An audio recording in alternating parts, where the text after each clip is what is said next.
예민수의 경제 토크 이코노미스트 김한진 박사님과 시장 상황들을 보고요. 또 전략 세우도록 하겠습니다. 제가 잠시 이제 연초 대비 지수 상승률을 좀 체크를 해본 겁니다. 우리가 뭐 YTD라고 그러는데요. 코스피는 연초 대비 올 들어서 5.15% 올랐네요. 그죠? 한 5% 상승. 네. 체감은 뭐 맨날 그 자리인 것 같은데. 그렇습니다. 미국은 S&P 기준으로 14.6%. 나스닥은 더 올랐겠죠. 그죠? 나스닥은 네. 18% 정도 올랐고 그냥 뭐 나스닥 퉁치고 그냥 코스피랑 S&P 치더라도 코스피는 5%, S&P는 한 15% 정도 올랐다. 차이가 분명한 거잖아요. 그죠? 네. 우리 시장이 이렇게 좀 성과를 못 따라가는 그런 흐름들이거든요. 네. 왜 그런 걸까요? 엔비디아가 없기 때문이죠. 정답이십니다. 하이닉스는 네. 있는데 그거 갖고는 안 되는 거죠. 네, 하이닉스는 엔비디아 눈치 보면서 가니까. 그러니까 아무래도. 결국 그게 정답이신 게 미국도 그러면 주식들이 같이 올랐느냐 그건 아니고 미국도 굉장히 쏠림 현상으로 맞습니다. 빅테크 몇 개가 사실 소위 뭐 표현이 좀 그렇습니다만 멱살 잡고 끌어올린 거잖아요. 네, 네. 뭐 지난 4월 중하순이었나요? 그때부터 엔비디아가 조정 받을 때 또 최근에 이제 엔비디아가 조정을 받았죠. 한 3일. 네.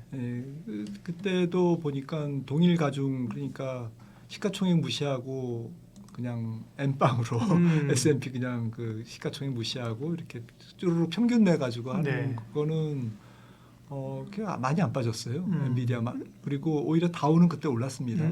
그렇죠. 네, 그러니까 지금 미국 시장에서도 엔비디아가 조정받을 때 다른 애들이 조정을 받았느냐? 안 받았고요. 그 다음에 연초 대비 말씀하셨듯이 연초 대비 지금까지 YTD로 지수가 많이 올랐는데 뭐 그렇는데 그 엔비디아를 빼고 나면 혹은 뭐 M7을 빼고 493개 종목을 보면 한 5% 올랐죠. 그러니까 그럼 비슷하네요, 우리는 그죠? 그런 겁니다.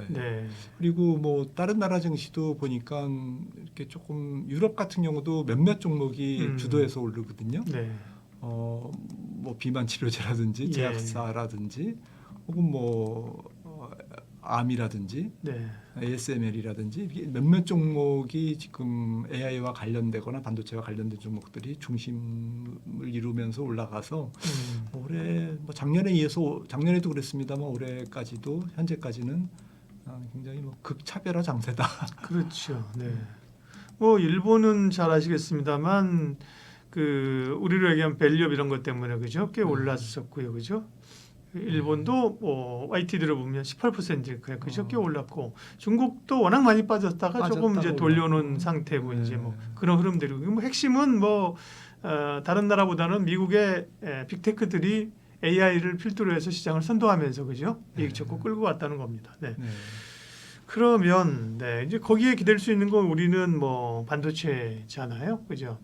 국내 증시도 삼전이 못 가니까 사실 지수가 못 가는 건데 삼성전자가 하이닉스만큼만 가졌으면 우리도 그러면서 하이닉스도 같이 갔을 테니까. 그러니까요, 뭐 자동차도 왔고요. 그러면 지금이 3,200 갔을 그러니까요. 결국은 이제 삼전이 이제 못 가기 때문인데, 그죠? 삼성전자, 자동차가 이제 조금 지금 이제 힘을 좀 내준다고 하면 변동성은 있을 수 있겠지만 지금 레벨 자체는 어쨌든 2,800 위쪽으로 좀 찍고 올라갈 가능성은 있다고 보시나요? 네, 삼성전자가 지금 뭐 눌려 있었기 때문에 올해 실적이 예상대로 조금 좋게 나와준다면 앞으로 반도체에 대한 기대감이 계속 살아 있고 미국의 또 빅테크들이 좀 계속 좀 좋은 모습을 보여준다면 뭐 우리나라가 미국장 쫓아가는 건 좀 속상하지만 뭐 그럼에도 불구하고 미우나 고우나 미국장이 좀 살아있는다는 전제하에서는 우리나라 뭐 3,000포인트 좀 넘길 것 같습니다. 그러면 어쨌든 주도주로서 꼽을 수 있는 거는 어쨌든 반도체를 빼놓을 수는 없을 거고요, 그죠? 그러니까 뭐 삼전을 너무 이제 사람들이 많이 추천하니까 정말 이제는 삼전 빼고 사야 된다 이런 역발상도 얘기를 많이 하던데 오히려 하이닉스를 올랐지만 더 사야 된다 이런 얘기도 있고 잘 모르겠습니다. 근데 아무튼 뭉뚱그려가지고 삼전이 됐든 닉스가 됐든 네. 반도체를 빼고 생각할 수는 없는 거고요. 네. 또 반도체와 관련된 뭐 여러 가지 뭐 좀 부품 소재 장비주들 좀 계속 골라봐야 될 것 같고요. 그리고 전 세계적으로 패턴이 이제 성장주 패턴일 수밖에 없는 게 왜냐하면 뭐 채권 시장도 동조화돼 있지만 주식 시장도 동조화돼 있지 않습니까? 그러니까 스타일이 이렇게 같이 움직입니다. 그렇죠. 예. 근데 어쨌든 성장주가 그동안 오른 거는 이제 지수 레벨이 올라가고 지수의 PR이 밸류에이션이 높아지다 보니까 미래 이익을 이제 앞당겨서 이렇게 혹시 뭐 올해라고 해봤자 6개월밖에 안 남았기 때문에 2024년 실적보다는 5년 실적까지도 앞당겨서 이렇게 갑을 해서 이렇게 하다 보니까 갑을 할 거리가 있어야 되지 않습니까? 뭐 수주가 는다든지 아니면 뭐 가이던스가 좋다든지 뭐 이렇게 뭔가가 있어야 되기 때문에 핵심 기술이 있다든지 이런 부분들이 보통 우리나라에도 지금 K뷰티, 뭐 방산 이런 종목들이 다 이 성장성이 조금 그래도 믿을만해 이런 섹터들로 지금 종목들로 주가가 올라가고 있다라는 거죠. 근데 그 미국도 마찬가지고요. 근데 최근에 미국장이 약간 변화가 좀 생겼습니다. 엔비디아가 지금 며칠 조정을 보일 때 다우가 플러스 나고 그다음에 금융, 유틸리티, 그다음에 에너지, 그다음에 필수 소비재 이런 것들이 이제 조금 눌려 있었고 밸류에이션도 착하다라는 거죠. 근데 얘네들이 성장성이 없는 게 아니거든요. 물론 이제 절대 성장률은 낮지만 좀 흐름이 맞든 틀리든 올 2분기보다는 3분기, 3분기보다는 4분기, 올해보다는 내년에 이익 전망이 높아요. 그런 금융주라든지 유틸리티라든지 이런 애들이. 근데 밸류에이션은 조금 낮잖아요. 착하기 때문에 이런 쪽으로 지금 매기가 쏠리고 있습니다. 좋은 현상이죠. 네. 이렇게 쏠리다 보면 시장이 조금 더 롱런할 수가 있는 것 같아요. 그러면 그 우선순위를 주도주의 우선순위를 좀 매겨볼게요. 반도체 얘기를 했고요. 그럼 그 다음은요? 전 뭐 섹터 자신이 없는데 그래도 저는 방산 좋아하고요. 그 다음에 조금 화장품이나 혹은 뭐 약간 K 뷰티와 관련된 이런 쪽은 이제 우리나라 좀 확실히 수출 경쟁력이 있는 것 같아요. 그런 쪽 예전에는 이제 수출이 이게 오래 지속될까 말까 뭐 이제 이런 약간 의심도 받아온 업종인데 그런 것들이 조금 더 좋아 보입니다. 네. 그러면 이제 실적 시즌도 다가오잖아요. 또 실적을 포함해서 또 좀 시장에서 생각해야 될 좀 위험 요인, 증시 위험 요인이라고 하면 어떤 걸 좀 미리 생각하고 있어야 될까요? 첫 번째 위험은 저는 미국의 빅테크가 많이 올랐다는 게 가장 큰 위험입니다. 변동성이 생길 가능성이 있다. 네.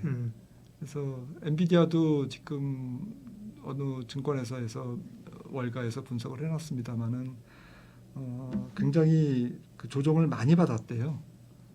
그동안 1999년에 상장되고 2000년부터 지금 주가가 오는 과정에서 정말 뭐 30-40% 빠진 적이 뭐 8번인가 제가 정확하게는 기억을 못하는데 7번인가 8번 있었다고 합니다. 그러니까 지금 그런 엔비디아가 그렇게 지금 역경을 딛고 지금까지 온 엔비디아가 밸류에이션이 높기 때문에 조금만 삐끗하면 지금 뭐 젠순왕 CEO가 또 연설을 합니다마는 지금 녹화 시점 기준으로 내일이죠.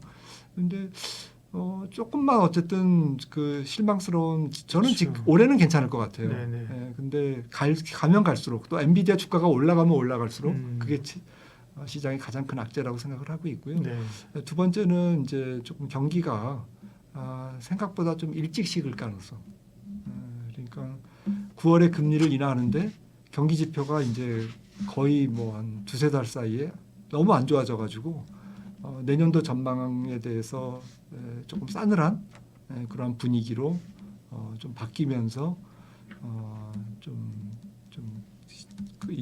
이번에 그 불마켓에 대한 기대가 좀 갑자기 좀 식을 가능성. 그게 이제 왜 그러냐면은 미국 외에는 지금 그런 모습을 다 보여주고 있거든요. 전 세계가. 근데 미국만 지금 나홀로 좋은 경기이기 때문에 근데 그 좋은 미국 경기가 마저도 지금 조금 안 좋아지는 쪽으로 정상적인 쪽으로 조금 누그러들고 있기 때문에 이런 부분들이 경기 예측을 보통 사람들이 좀 잘할 것 같죠. 거짓말 안 하고 맞출 확률이 한 30%밖에 안 됩니다. 예. 제가 그동안 통계를 한번 내봤거든요. 예. 경기 예측을 얼만큼 잘했나. 제 말씀이 아니라 모든 예측 기관들, 글로벌 기관들 포함해서 1% 성장을 할 것 같았는데 열로 전망했는데 3%가 된다든지 아니면 마이너스 예. 1%라고 생각했는데 마이너스 3%가 나왔다. 그러니까 이제 그 오차 범위를 벗어나는 거죠. 네. 네, 오차 범위 안에서야 뭐 네. 있을 수 있는데 또 방향 자체가 틀린다든지 네. 뭐 그런 거를 포함해서 틀린 게 70%, 네. 맞은 게 30%이기 때문에 경기 예측은 믿지 마라. 예. 다른 분들이 그런 얘기를 하는데 직접 그 이코노미스트께서 한국에 제일 잘 나가는 유명한 이코노미스트께서 그런 얘기를 이코노미스트의 고백을 하시니까 좀 그래서 그럴 경제 수 전망을 있는데. 뭐 네. 하지 말자라는 게 예, 아니고요. 틀려도 기준점은 잡아줘야 네. 되니까. 하지만 이제 전문가들을 너무 신뢰하지 마라라는 거죠. 네. 경기 변곡점은 훅 들어온다. 네, 네. 라는 거죠. 예. 또 시각이 바뀌니까. 네, 네, 네. 그리고 뭐 금투세 공매도는 어쨌든 간에 뭐 지금 시한이 됐는데 뭐 내년까지 지금 금지하는 거를 연장하기로 했으니까 뭐 좋든 나쁘든 가타부타 어쨌든 결정은 난 거니까 그죠. 뭐 네. 우리 시장에서 지금 이렇게 하고 있으면 되느냐 글로벌 시장이 뭐 그걸 떠나서 어쨌든 간에 결정이 됐는데 금투세 문제가 사실은 연말로 갈수록 이제 압박이 좀 들어올 수 있는 요인이잖아요. 그죠. 맞습니다. 결정이 안 돼서 네. 이런 것들 좀 얘기 좀 하세요. 그죠. 정치권에 금투세 문제는 뭐 참 어떻게 해야 될까요? 뭐 얘기하기 어렵죠. 만약에 금투세를 시행한다. 예, 그러면 시장에 정말 충격이 크게 나타날까요? 좀 시점이 중요할 것 같아요. 그 좀 시장이 좀 과열됐을 때 이럴 때 좀 개인적인 바람은 이제 조금 천천히 하는 게 좋지 않을까. 네. 사실은 내년도 시장에 대해서 조금 이렇게 낙관할 수가 없거든요. 그런데 특히 이제 조금 외국인 매수세도 지금 약한 상태고 네. 좀 수급 주체가 없잖아요. 사실 국민연금도 해외 주식 많이 사지 국내 주식 많이 안 사고 여러 가지로 조금 전체적인 한국 증시의 체력이 굉장히 약해져 있는 상태인데 그런 상태에서 금투세를 도입하면 저는 수급이 굉장히 조금 나빠질 것 같습니다. 네. 매수 주체가 뚜렷한 매수 주체가 없잖아요, 사실. 네. 국내. 그러니까 해마다 뭐 계속 이제 뭐 대주주 양도세 반복되는 문제, 그다음에 또 금투세 문제 이런 게 심리적으로 부담으로 좀 남아 있고요. 한 가지만 더 얘기하면 반대로 얘기하면 뭐 밸류업 같은 경우는 사실은 별거 없을 것 같으면서 사실은 정책적인 모멘텀은 이게 끝난 게 아니잖아요. 계속해서 밸류업 관련해서는 뭐를 정부가 어쨌든 뭐 총선을 겨냥했었던 대선을 겨냥하던 뭐 좀 내놓지 않을까요? 그러면 밸류업에 관련된 기업들의 추가 업사이드는 어느 정도 있을까요? 1차는 뭐 있었죠. 네. 근데 조금 추진 동력이 더 뒷받침돼야 되는 이제 그런 과제를 안고 있고요. 네. 사실 뭐 기업들 입장에서는 조금 컨센서스가 그래도 많이 형성된 것 같아요. 그렇지 않아도 정부에서 그런 캐치프레이즈를 걸기 전에 한 3, 4년 전부터 이제 뭐 중견 기업들 중심으로 많은 주주 환원율이 좀 올라간다든지 그리고 조금 열린 생각, 그러니까 소액 주주 한 주가 대주주의 한 주랑 같다. 이런 열린 생각을 갖고 있는 이제 주주 자본주의죠. 이제 네. 이런 주주 민주주의고 이제 이런 생각을 갖고 있는 사람들이 2세, 3세로 넘어오면서 좀 중견 기업들도 또 좀 대기업 집단도 네. 조금 뭐 이렇게 깨어 있는 생각을 갖고 있고 이게 서로 이제 소액 주주와 대주주가 윈윈해야 조금 우리 기업도 좋고 또 전체적인 자본시장도 발전할 수 있다라는 이제 그런 뭐 사명감까지는 아니라도 이제 그런 윈윈에 대한 이제 인식이 조금 넓어진 거는 같아요. 한 3, 4년 전부터. 실제로 통계를 보면 사실은 주주 환원율이 올라가고 있거든요. 네. 최근 3, 4년간. 그런 상태에서 정부가 화두를 던져가지고 이거를 조금 더 강력하게 조금 제도적인 보완 혹은 약간의 뭐 좀 서두를 필요는 없죠. 사실 기업들도 숨쉴 여유를 줘야 되니까 너무 밀어붙이면 안 좋고요. 약간 뭐 중장기 네. 플랜을 가지고 좀 멈춤이 없이 추진을 계속 한다면 많은 기업들이 뭐 자발적으로 많이 동참할 것 같습니다. 자연스럽게 밸류업이 되고 밸류업 프로그램이 억지로 되는 건 아니지만 기업의 경쟁력 강화라는 펀더멘탈 증가랑 밸류업 프로그램이 이제 같이 그러니까 미시적인 밸류업이랑 기업의 이익 증가라든지 경제 성장이라든지 이런 거시적인 밸류업이 같이 이제 조화롭게 맞물렸을 때 예. 저는 코스피 한 4천, 5천 가는데 그 밸류업 프로그램이 한 절반 정도는 감당할 수 있는 그런 네. 재료 아닌가라고 생각을 아니, 합니다. 그리고 그렇게 돼야 합니다. 사실 예. 그렇게 될까 하는 의구심이 있는데 어떻게 보면 돼야만 하는 것이 돼야만 하죠. 한국 자본 시장에서 건강하고 최근에 그 기사를 봤습니다. 한국의 젊은 층들이 뭐 해외 투자하는 분이 뭐 10명 중에 7명이다. 할 의사가 있다. 그죠? 네. 물론 뭐 그분들이 국내 투자 안 하고 해외 투자만 하는 건 아니겠습니다만 해외 투자에 그만큼 관심이 있다는 것은 한국 시장보다 매력을 느낀다는 거잖아요. 그죠? 미국이 압도적이고요. 뭐 중국, 일본 있는데 그죠? 압도적이기 때문에 우리 시장을 그렇게 외면하게 되면 결국은 이제 다음 세대들이 한국 시장에 뭐 투자 안 할 거지 않습니까? 그죠? 예. 그러면 손은 누가 키우나 그죠? 예. 그러니까 이게 주식시장의 문제만이 아니고요. 예. 이게 산업 동력이 떨어집니다. 네. 자본시장이 힘을 잃으면 네. 그래서 이게 부동산보다는 투자와 저축의 수단으로 좀 주식시장의 여러 가지 세제 혜택이라든지 이런 걸 주면서 네. 이게 자본시장이 건강하게 성장을 해야 거기서 선순환이 되면서 많은 기업들이 건강하게 IPO도 되고 또 증자도 하면서 그 증자된 자금으로 투자를 하고 이런 원론적인 이런 자본시장의 발전이 그게 미국의 모델 있지 않습니까? 예. 너무 걔네들은 지금 주가에 목매가지고 그 주주환원을 높여가지고 오히려 문제가 될 정도가 됐지만 우리나라는 너무 낮아서 아직 문제거든요. 그래서 우리나라도 이제 좀 산업 경쟁력을 높이려면 자본시장이 효율적이고 굉장히 튼튼하게 체력이 보강이 돼야 되거든요. 그러려면 많은 사람들이 주식시장에 와서 놀아야죠. 뭐 속된 말로. 그렇죠. 네. 치고받고 놀고 그중에는 뭐 단타 치는 사람도 있지만 그래도 주식을 장기적으로 투자해서 배당받는 사람도 많고 또 연기금도 해외 많이 나가야 되겠지만 또 국내에도 좋은 기업들을 투자하고 외국인들도 투자하고 네.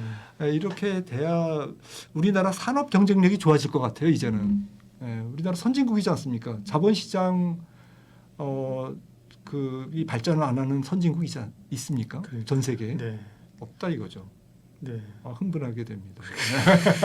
그러니까요. 간절한 발언입니다. 네, 그러니까 밸류업도 그렇게 얘기하면 또 뭐 공매도도 그렇고 할 얘기도 많은데 네. 여기까지만. 이코노미스트 김한진 박사님 오늘 함께했습니다. 고맙습니다. 네, 감사합니다.